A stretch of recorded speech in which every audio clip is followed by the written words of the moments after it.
గ్రహములు జాతకంలో సంచారం చేస్తున్నప్పుడు మిశ్రమ ఫలితాలను ఇస్తాయి. ఇది మర్త్యలోకం. కేవలము శుభములు ఉండవు, కేవలము అశుభములు ఉండవు, శుభాశుభ సమ్మేళనంగా ఉంటుంది. కానీ మనిషి తెలుసుకోవలసినది మాత్రం ఒక్క విషయాన్ని బాగా గమనించాలి. శ్రీకాళహస్తీశ్వర శతకం చేస్తూ దుర్జటి మహాకవి ప్రతిపాదన చేస్తాడు.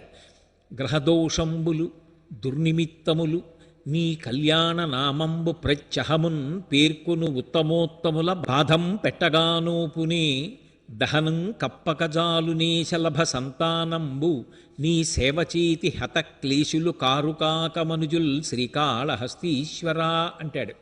నీ సేవ చేసి హతక్లేశులు కారుకాక మనుజుల్ శ్రీకాళహస్తీశ్వరా.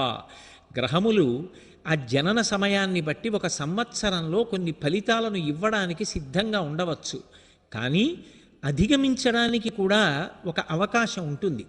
దేని చేత అధిగమిస్తారు? రావలసినటువంటి అశుభ పరిణామం చాలా ఉపద్రవంతో కూడుకున్నది, భయంకరమైనది అయినప్పటికీ కూడా అది తప్పించుకునేటటువంటి సాధనం ఒకటి ఉన్నది. ఏది ఆ సాధనము అంటే, నీ కళ్యాణ నామంబు ప్రత్యహమున్ పేర్కొను ఉత్తమోత్తముల బాధం పెట్టగానోపునే. భగవంతుని యొక్క నామ సంకీర్తనం ప్రతిరోజు చెయ్యడానికి అలవాటు పడినటువంటి వాడెవరుంటాడో అటువంటి వాణ్ణి గ్రహములు కూడా బాధించవు. ప్రతిరోజు భగవన్నామం తెలిసి కానీ తెలియక కానీ చెప్పగలగడం ఒక అదృష్టం. అయితే కేవలం నామం చెప్పడం వల్ల ప్రయోజనం కలుగుతుంది అన్న మాటకి ఎంత సారమున్నదో దాని యొక్క కొనసాగింపు కూడా అంత సారవంతము. ఎందుకంటే భగవంతుని యొక్క నామములు గౌణములు. అవి కేవలం ఏదో భగవంతుడికి బాలసారి చేసి పెట్టిన పేర్ల వంటివి కావు.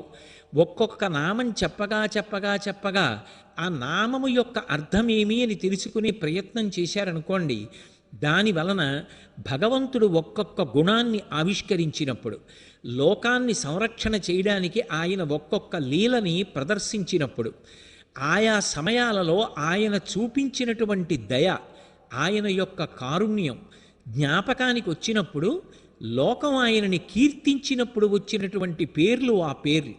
అప్పుడు భగవంతుడితోటి మనకి ఒక అనుబంధం కలుగుతుంది. భగవంతుడితో అనుబంధం కలిగితే ఆయన ఎలా చెప్పాడో అలా బ్రతకడం గొప్ప అని అలవాటవుతుంది.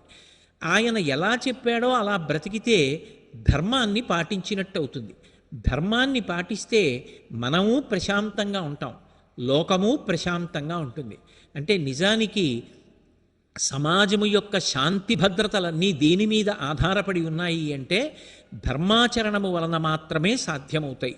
అటువంటి ధర్మాచరణము చెయ్యడానికి మొట్టమొదట అసలు సమన్వయం ఎక్కడ కలుగుతుంది అంటే భగవన్నామాన్ని పలకడంలో ఉంటుంది.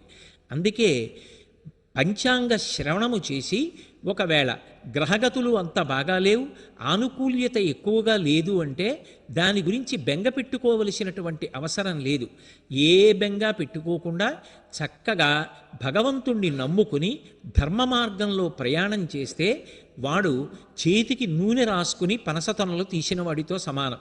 పనసతొనలు ఎంత జిగురుగా ఉన్నా, పనస పాలు ఎంత చేతికి అంటుకునే లక్షణమున్నవైనా, చేతికి నూనె రాసుకుని తొనలు తీసిన వాడికి చేతికి ఆ జిగురు అంటుకోదు.